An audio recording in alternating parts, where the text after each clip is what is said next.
चेतक था, ये विकिपीडिया में टैग लिखा है, ये सब अंग्रेजी में किसने बना दिया?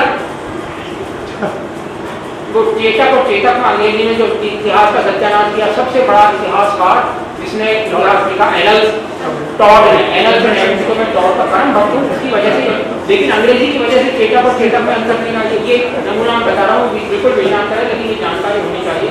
ये जब भी कहता हूँ तो उनका बिल्कुल सही। इसलिए देवनागरी लिपि हमारी लिपि होगी, अलग से करने की यह आवश्यकता है।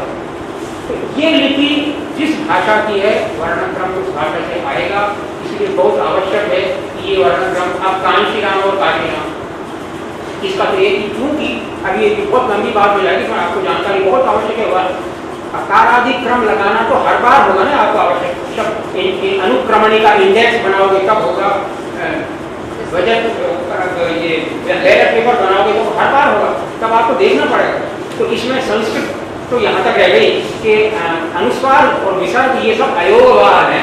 तो अगर विसर्ग और अनुस्वार लगा हुआ है तो वो पहले आएगा, उसके आगे कोई भी शब्द होगा वो चूंकि बाद में आएगा इसलिए विसर्ग पहले आएगा। अगर विसर्ग वाला है होता नहीं है, लेकिन अगर है मान लीजिए अस्सा कुछ इस तरह का है, अस्सा और अम्सा, तो अस्सा पहले आएगा, विसर्ग पहले आएगा, अनुस्वार आएगा। तो ये हमने सब बता दिया, भाई ये करना जरूर बहुत आवश्यक है।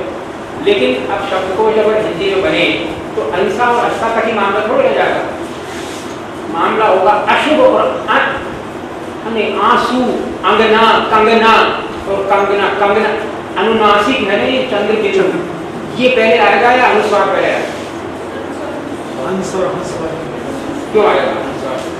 अब इसमें ये अभी ये झगड़ा हो रहा है कि अनुस्वार और अनुनासिक में अंतर संस्कृत वालों को नहीं मालूम। हिंदी वालों ने बहुत जबरदस्त अंतर करके बताया कि सत्यानाश में लाने वाला अनुस्वार और अनुनासिक में अंतर है, आपको मालूम होगा। ये तो कहने की कोई आवश्यकता नहीं, मोटी बात है। अनुस्वार और अनुनासिक में क्या अंतर है? फोनेटिक्स की दृष्टि से, बोलने की दृष्टि से, मात्रिक छंदों की दृष्टि से रात और दिन का अंतर है। क्या है? अनुस्वार व्यंजन है, अनुनासिक स्वर है। क्या प्रमाण है?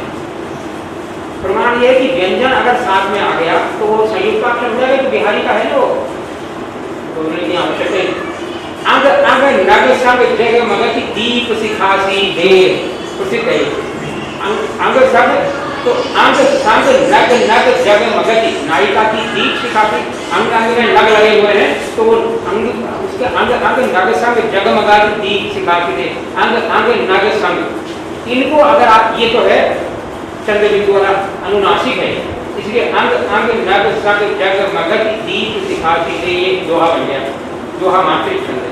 अब इसमें अंग अंग नग संग जग मगति करोगे तो बन जाएगा क्या? अंग की कितनी मात्रा हो गई? अंग की 3 मात्रा हो गई, तो वो इसलिए वो व्यंजन है, इसलिए अंग बन गया संयुक्ताक्षर। संयुक्ताक्षर बनने के लिए त्रिमात्रिक हो गया, इसलिए ये व्यंजन है, वो अनुस्वार अनुनासिक स्वर है।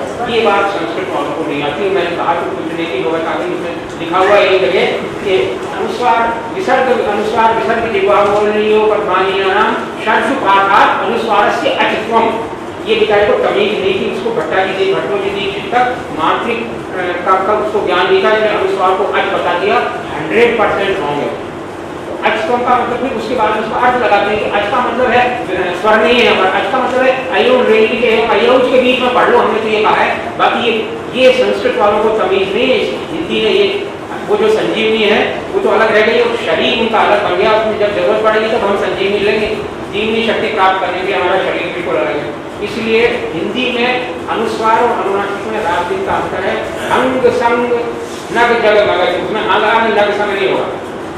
अंग संग नग जग मगति दीप सिखाती देव, अंग अंग नग संग जग मगति में बिल्कुल रात दिन का एक मात्रा का अंतर हो जाएगा अनुस्वार और अनुनासिक। इसलिए कुछ शब्द को, ये शब्द को हमें झगड़ा बराबर चला हिंदी वालों में वर्णक्रम में जब निकल रहे थे, तो कुछ शब्द को जो कहाँ के ज्ञान मंडल के हैं उनमें जो आप कह रहे हैं वही हुआ। ज्ञान मंडल वालों ने अनुस्वार पहले रखा, अनुनासिक बाद में रखा, वो सिद्धांत है गलत। उसमें जब आपत्ति हुई तो शायद बाहरी वाले ने अनुनासिक पहले, जो अनुनासिक पहले आएगा। ये शब्दकोशों में ये बराबर पता नहीं अध्ययन होना चाहिए इसके ऊपर कि शब्दकोश कैसे निकले, उसमें वर्णक्रम का क्या आधार है, कैसे बने, क्यों बने, ये सारा छंदे शास्त्र हुआ है। छंदे शास्त्र काम हुआ है, वर्णक्रम शास्त्र नहीं हुआ है। तो ये एक नमूना है इसका। इस पर तब वहाँ किशोरी दा के लिए कहा कि बहुत सी चीज़ें ऐसी हैं जिसमें हम संस्कृत का अंधानुकरण नहीं कर सकते। हमने कई चीज़ें जोड़ी हैं, रे रे ये बात तो जोड़ा ही है। उसके बाद में छंदों में कई चीज़ें जोड़ी, आपको मालूम है। छंद शास्त्र का भी ये मुझे ईमानदारी से हर बार कष्ट रहता है कि छंद शास्त्र का ज्ञान नहीं कराया जाता। छंद शास्त्र कितने हैं वो तो आपको मालूम ही होगा मोटे रूप में। वो पूरी तरह संस्कृत की नहीं है। वैदिक छंद शास्त्र आक्षरिक वार्णिक, संस्कृत में वार्णिक है, हिंदी में वर्णिक है। वर्णिक छंद सुना होगा या वार्णिक सुना होगा? नहीं, वर्णिक। हिंदी में वर्णिक है, संस्कृत में वार्णिक, उसी को वार्णिक है। आक्षरिक छंद वेद के, वार्णिक छंद संस्कृत के, मात्रिक छंद प्राकृत आपको पढ़े हिंदी के। मात्रिक छंद में सारे आगे उनमें से तो अब वो हर बार मैं पूछता हूँ सर ये यहाँ तक तो